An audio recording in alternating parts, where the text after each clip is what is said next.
Hello everyone, in this video we are going to discuss about the calculation of live load and snow load.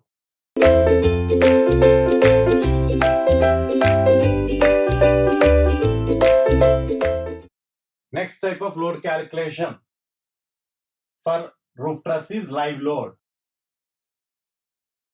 which is also called as imposed load. Okay, imposed load. So we represent it with simply LL. Okay. Now for this, as already discussed in our introduction classes itself, for any type of load, okay, for any type of external load, the reference is IS 875. Now for this type of load, that is live load, the reference is IS 875 part 2. Is that okay? So this is the reference for any type of live load. Okay, this is the reference for any type of live load. Now in this code, or you can say in the IS 875 part 2, for roof truss, okay, for roof truss, the live load mainly depend upon the roof slope angle or simply roof slopes theta. So now for roof slopes, that is theta less than or equal to 10 degree. These are the conditions that I'm going to write here. Live load is equal to 1.5 kilonewton per meter square if access is provided.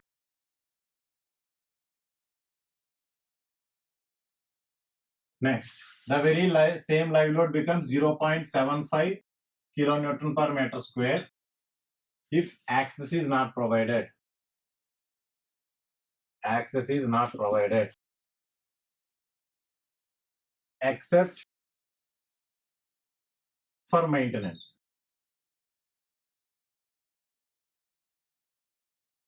Is that clear? So this is the first provision. Okay, this is the first provision for the live load on the roof truss corresponding to the roof slope angle theta. Okay, roof slope angle theta. And one more thing, if you observe, it is a quite obvious or common thing here. As access is provided, then load is obviously more. If access is not provided except for maintenance, then load will be off in it. That is 0.75 kilonewton per meter square. Is that okay? Now the second scenario, that is for roof slope theta greater than 10 degree.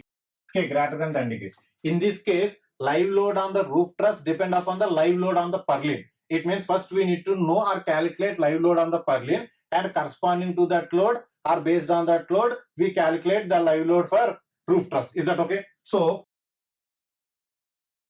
here, live load on purlin in this case is equal to 0.75 minus 0.02 theta minus 10.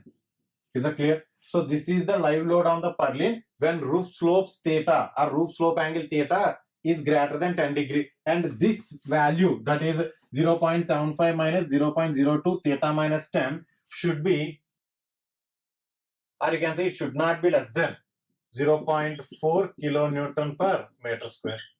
Okay, 0.4 kilonewton per meter square. It means whatever the value we are going to get by this formula, that value should not be less than 0.4 kilonewton per meter square. Is that okay? That is what the point here. Now live load on, okay, live load on roof truss or simply truss is equal to 2/3 of live load on the purlin. Live load on purlin. Is that clear? That is live load on the roof truss is equal to 2/3 of this value, 0.75 minus 0.02 theta minus 10 degree. Is that clear? So this is the live load on the roof truss when roof slope angle theta comes out to be greater than 10 degree. Now with this formula or in this provision, with these provisions or with this formula, we are going to get live load in kilonewton per meter square. Kilonewton per meter square. Now to get the total live load, okay, now to get the total load, here I will write. Now for total live load, these values are to be either this value or these values are to be multiplied with plan area of the roof truss. Okay. So for total live load, these values are to be multiplied for total live loads. Live load per unit area are to be multiplied by plan area. So plan area of roof truss means, see here I will show.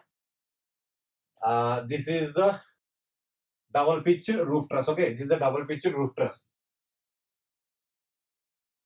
Okay, this is a double pitched roof truss. We know that. Okay, we know that either live load or dead load always acts in vertically downward direction. Now for plan area, we need to take the dimension, this one. The span of the truss has one dimension and other dimension is the spacing of the truss.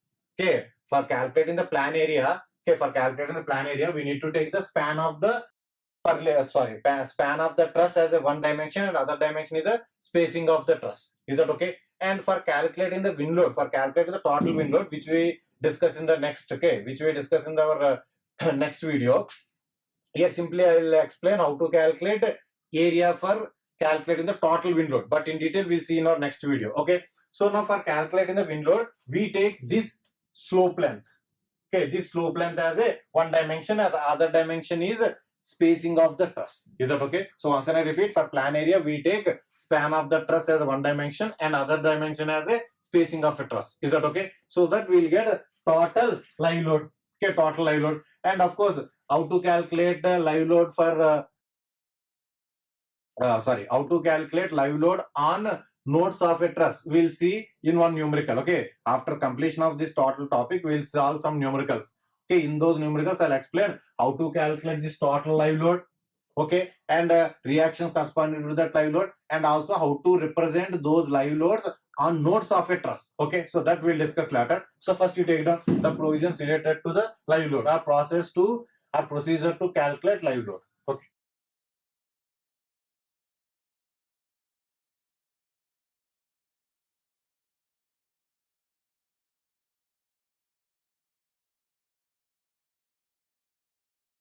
So regarding this snow load, the code has suggested to take a value of 25 Newton per meter square. Okay, 25 Newton per meter square per centimeter depth of snow. That is the provision given by the code. And that too, if you take our country India, so we are not going to find the snow everywhere. Okay, only in a particular areas like Himalayan region and some other locations like Northeast region, we are going to find the snow. So if you take South India, West India, so whatever the part, southern part of the India, we are not going to find these snow. So no need to consider the snow. Even in the snowfall area also, if theta is greater than 50 degree, then no need to consider snow load. That is a provision given regarding the snow load. So take it down.